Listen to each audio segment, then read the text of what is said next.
Hey guys, Michelle here with MHG Counseling, and this is Commit to the Awkward. Today we're doing part 2 on our conversation about managing expectations and bouncing back from disappointment. And I have to say that today is probably my most favorite place to focus on, to land on, because it's practically what can we do to set more realistic expectations, and then how do we walk through the disappointment of things that are outside of our control. Now, if you'll remember yesterday, we broke down expectations into 2 major categories. The first one is that of broken world expectations. Now, these are things outside of our control: natural disasters, disease, death, relational betrayal, things that were outside of the realm of control, things that we didn't even foresee coming a lot of times. Secondly, the other category is the one that we actually can do a ton of work in, and so I'm really excited to dig into that today, and it's the category of unrealistic expectations. And this happens when we idealize ourselves, other people, our events, circumstances, and we put this ridiculous expectation on ourselves, the other people, the events, and when that doesn't happen because it's an unrealistic expectation, we get disappointed. And if you'll remember yesterday, we talked about something that psychologists call the expectation gap. So the expectation gap is defined as the difference between our expectations and what really happens. And so, of course, the wider that gap, the higher the chances of disappointment. And if we are constantly being disappointed because we live in this insanity cycle of unrealistic expectations and those things not being met, those expectations not being met, it can actually lead to chronic disappointment. So today, let's start there. Let's start with, how do we manage expectations in a much wiser way? How do we set more realistic expectations and move forward in that freedom? So, first principle, most important principle, I cannot overstate this. We have to navigate this world as it is, not in the ideal. Jesus, when he was here on this earth, did not navigate life according to the ideal. When the Pharisees rejected him, Jesus released them. He didn't try to hug it out with them. He didn't beg and plead. He didn't try to manipulate. He didn't try to control. He released them. They rejected him. He released them. When Judas tried to betray him, he released them. When his disciples kept falling asleep, when he said, hey, could you guys just pray for me? And they kept falling asleep. Like, he dealt with that disappointment. Jesus knows what it's like to live in a broken world with disappointment. And so if we are going to set up more realistic expectations, we gotta be real. Gotta be real with ourselves. Truly, what are your limits? Are you ever, are you finding yourselves in a situation where you're always saying yes to everything, or you're pulling all-nighters to get everything done, or you're working ridiculously long hours at work because you just hate the idea of not pleasing your boss? Are you putting unrealistic expectations on yourself? Are you putting unrealistic expectations on other people in your lives, whether it's a difficult relationship that historically that person has always been kind of, hard, challenging, conflict, whatever, argumentative, whatever that is? Are you expecting that this time, even though for the millionth time they have disappointed you, you're going to go into that thinking, okay, maybe this time it'll be different? Are you putting a lot of expectation on your kids, like you're wanting your kids just to be like perfectly behaved, and so when they don't, you're punishing them because you're angry, and you're not punishing and disciplining out of the character of God, you're just mad because they're not giving you what you want? Are you being unrealistic with a vacation or a trip that you're taking, or a work presentation, a party you're throwing? Are you being unrealistic with yourself, with other people, or with your circumstances? And for a lot of us, we might have to say, honestly, we're doing it in all 3. So we have to navigate these things the way that they actually are, not the way we want. We've got to be honest about our own limitations, our own needs. We have to be honest about that other person's limitations, their needs. We have to be honest about the different variables that come with planning a trip, an event, or what have you. There are different ways that we might be disappointed in people, in ourselves, and in events. So we've got to navigate a situation as it is. So let's just use the more obvious example, because I feel like it's the one that comes up the most in the counseling room, and that's the idea of, okay, a difficult friendship. Let's say it's a friendship, and every time you go to hang out with this friend, they're critical of you. They're always telling you all the different things that you could do with yourself, da-da-da-da-da. Well, you could go and keep having coffee with that friend and think that maybe this time they won't be so mean, Or you can go into that saying, they probably are, so let me have a proactive conversation with them. Let me set up some boundaries there. And if they keep crossing those boundaries, we might have to say, all right, we're not going to have coffee with that friend for a little bit because we've shared with them the ways in which they're hurting us. They're ignoring it, and we have to be realistic with that. So I can't overstate this. Being realistic with your expectations, navigating this world based on how it is and not the ideal is key. It's important. Secondly, when we think through setting expectations that are realistic, they've got to be based on God's wisdom and character. There are so many times that we set goals for ourselves based on societal norms. So let's use a more common one, which is like, how you decorate for Christmas, or how you celebrate Christmas, or how many gifts you give your child, or how many meals or whatever's you cook. And so a lot of times that's not really based on what God would say, which would be God wants us to be able to be in a worshipful posture. He wants us to do things that, yes, are, fun and life-giving and celebratory and make the other people in our lives feel special and loved, but he doesn't want us to do it at the cost of our own physical well-being, our emotional health. He doesn't want us running around stressed. He certainly doesn't want us running around that whole season living life in a way where we even forgot to worship God in the midst of it. And all because we're chasing those societal norms, or we're comparing ourselves to our next door neighbor or our family member, or what we just believe other people want from us. So you have to ask yourself, this goal that I have, this expectation that I have, is it set on God's wisdom and character? So we're being realistic. Then we're making sure we're checking our motives. Why am I doing this? If I want a promotion, that's not a bad thing. But if I want that promotion at the expense of spending time with family and friends, or taking good care of myself, getting enough sleep, etc., then it's not in alignment with God's wisdom and character. Also, embrace the uniqueness of your situation. So parents of teenagers, Christmas, quite honestly, or vacations, they're going to be a little bit easier. Or your Saturday mornings are going to be a little bit easier. Going to a family reunion with teenagers is going to be a little bit easier than the person who's got kids from the age of 7 to 3 running around with them. You're working like a dog because you got to make sure they're fed and bathed and this and that and brushing their teeth and all of that, and all of that. So you've got to embrace the uniqueness of your situation. If you have a situation where perhaps you have, a family member who just doesn't want to be around a lot of people, but then you feel like, well, the right thing to do is to force them to be around a lot of people. You're not embracing the uniqueness of your situation. You're now putting this expectation on them because you feel like it's the right thing to do, instead of embracing the uniqueness of the fact that maybe this person's going through a lot and they can't be around a lot of people. There's a bunch of examples like this, but we've got to embrace the uniqueness of our situation and understand that whether we're talking about making decisions about where our kids go to school, or where your career path is going, or what college you're going to go to, or how you handle this relationship, that it's got to be based on the uniqueness of your own situation. So you need God's wisdom to help you to navigate that, but you also need safe people in your life that also want to live life according to God's wisdom and character to help you. You can bounce these ideas back with them. Other ways that we can be more realistic with our expectations is, let's communicate expectations.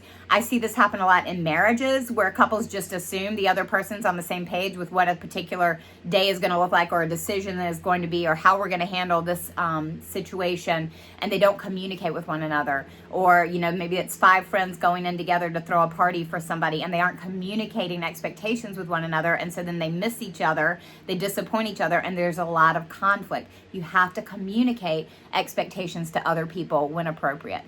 You also need to delegate tasks.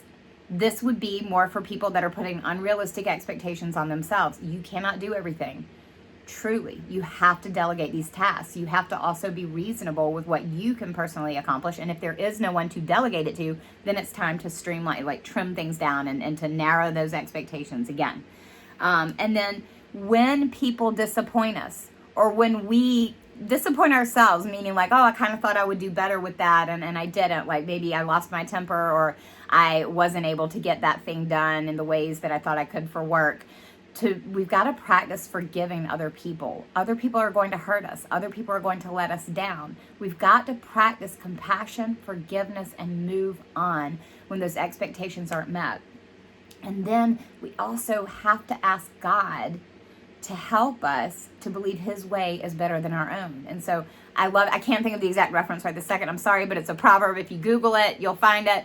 But the proverb says, a man plans his steps and the Lord directs his paths. And so even as we are trying to set more realistic expectations, we need to understand that yes, we show up and we do the things, but it's God who directs. And so sometimes even the best laid plans, even the most reasonable of expectations, things may go a different way, and we just need to be open to that. And one of the best ways to do that with all of these steps, by the way, I don't ever want you to think that I'm trying to tell you to go do all these things in your own strength. We're all in trouble if we do that. It's asking God to help us, to be realistic, to set goals according to his wisdom and character, to embrace the uniqueness of our situation, to communicate our expectations with others, to delegate those tasks, and then ultimately to say, not my will be done, Lord, yours. And that's hard. That is a hard place to go. But that is a way for us to navigate sanity with unrealistic expectations.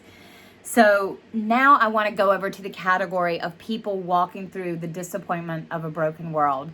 Some of you are watching this and you've got that diagnosis that you never wanted to have, or you've lost a loved one, or maybe your marriage ended. Maybe it's any number of things, the hurricanes, the fires, natural disasters. It could be the betrayal of a really close friend. It could be not having friends. Whatever that broken world expectation is, why that can feel so scary for us is because we are not all-knowing. We couldn't see into the future. We didn't know that when we first met that friend that they would later betray us in such a significant way, and it can make us paralyzed. It can make us fearful to move ahead in the future because we are in this place of just being very aware. There's a difference in being aware being aware intellectually that the world is broken and that things can happen. And then there's those of us who have at some point, either present day or in the past, walked through, man, there is truly no limit to suffering. And I am walking through that pain right now, and I feel powerless and hopeless. And so there's a really good book, by the way, if you are walking through that season. It's by a guy named Mark. I don't know how to pronounce it. I'm from, the South. I have a crazy accent. But Vroegop, Vroegop. I'll put it in the comment section. But his book is Dark Clouds, New Mercies. And it's a really great book if you're walking through a lot of suffering right now. It's very encouraging, even though I know it sounds weird to say a book on suffering could be encouraging, but it really is. But he has these action steps that he talks about. And so the first one is turn. Direct your heart to God, whether that's you writing things out to God, just yelling and talking about it with God, going for a walk and praying through it. And second step, complain, acknowledge your reality. We see this with Job. He does such a great job of just saying how he's feeling. We see it with Jeremiah. He says some things about God that aren't even true, but God honors us just being getting it all out there, talking to him, wrestling with God about it. Because here's the truth. If we're wrestling with God, it's because we ultimately know he is a good and loving father. And so we're confused as to why what's happening is happening, because we know he's so good. So it's actually a compliment to God in the same way that it's a compliment to a parent when their kid is like, I thought you loved me, because the kid wouldn't say that if they didn't actually think their parent loved them. They're wrestling with their parents. So see that as a statement of faith when you are complaining to God or talking about your reality to God or expressing your doubts or your angers. So first step, turn to God. Secondly, complain, acknowledge the reality. Thirdly, ask. Ask for what you need. Ask for what you hope for. Share your desires to the Lord. And finally, trust. And that one is really hard. And trusting, it's like bringing all of this out to the Lord and then saying, okay, I just have to trust, not my will, your will be done. I have to trust that there are things that you are doing that I just cannot see yet. So I'm really big though. So we've walked through these four things, turn, complain, acknowledge reality, ask, and trust. But I want to give you some tangible, concrete things you can do. So turn, that one is as simple as this. Simple doesn't mean easy. Simple is saying, even if we're upset with God, I know that ultimately you're the only one who can help me deal with what I'm dealing with. And so it's simply just turn. It's exactly what the word is, turn, right? Turn to God. Even if you can't feel him, even if you feel like he's far away, turn. Take a step towards God. Complain, acknowledge reality. Like I said, you can write it down. For me, if I'm really upset, what helps me is to brainstorm. I'm not even journaling because I'm just feeling chaotic. So I'm just writing all the things I'm feeling or fearing or what have you. So writing those things down. And then when I get done writing those things, then I pray over them and I tear them up into a million pieces, because it tangibly reminds me that God's got that. It's not mine to hold. And they've actually done psychological studies that writing things out on paper and tearing it up also tells your brain it's not yours to hold on to anymore. So spiritually and psychologically, it's a helpful practice to take. Another one is some people find it more comforting just to talk out loud to God, to verbally process it.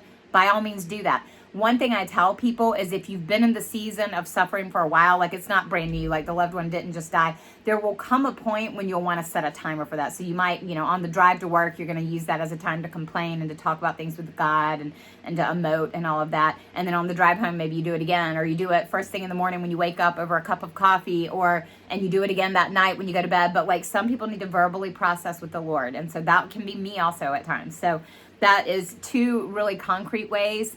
Prayer is both of these things. Like when we're doing that, it is prayer. But, for some people, if you don't feel like you want to do all the crazy, maybe you're not crazy like me. You don't need to do all the brainstorming, or you don't necessarily need to verbal process it out loud. Then, journaling or just sitting down with some of your favorite scripture and praying over that with God. It's huge. That's what it looks like to acknowledge that reality. C, ask. That is I'm saying C, number 3, ask. I mean, again, you could lump that into this, and if you've been in the season for a while, set a timer, and when that timer goes off, okay, I'm done for the day, or when you get to work, okay, I'm done, I'm not going to look at that again. And so then when the thoughts are coming back throughout the day, we can bounce it and say, hey, I'll deal with that when I get home this evening, or, I dealt with it this morning, I can move forward. It frees us up.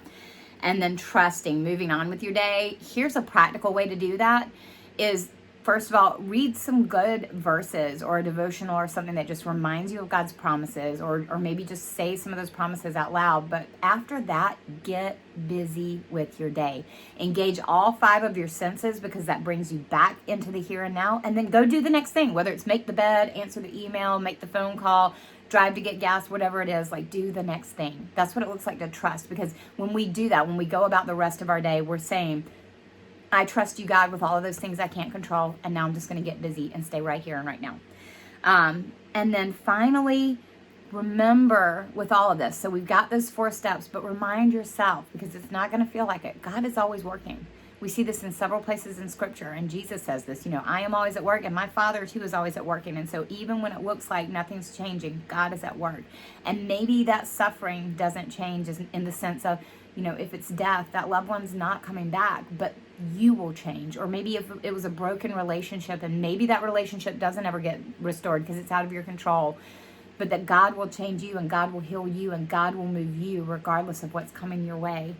Knowing that God is there, knowing that God is always at work, it returns us back to the place of wonder.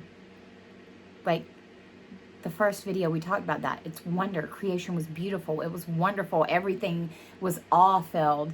And so when we get to this place, after we've brought our lament to the Lord, which, by the way, is a biblical discipline. Lament is a biblical discipline. Lament is a fancy way of saying cry, scream, yell, wrestle with God.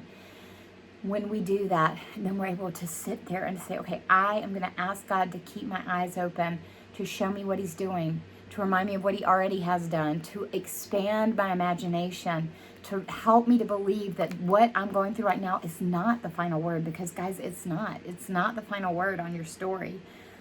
Ephesians 3:20, this is where we're going to end. Now to Him who is able to do immeasurably more than we ask or imagine, to Him be the glory. That's where we go to in this place of unmet expectations, is going back to a place of wonder. I wonder what God is doing right now. I wonder how He's going to heal this. I wonder what the future looks like. I wonder what I'm learning right now. That is the place that we land at. And as we try to navigate all these things by using practical action steps, and then accepting the disappointment and the pain when it happens. Accepting doesn't mean loving it, but accepting it, we can return to this place of wonder.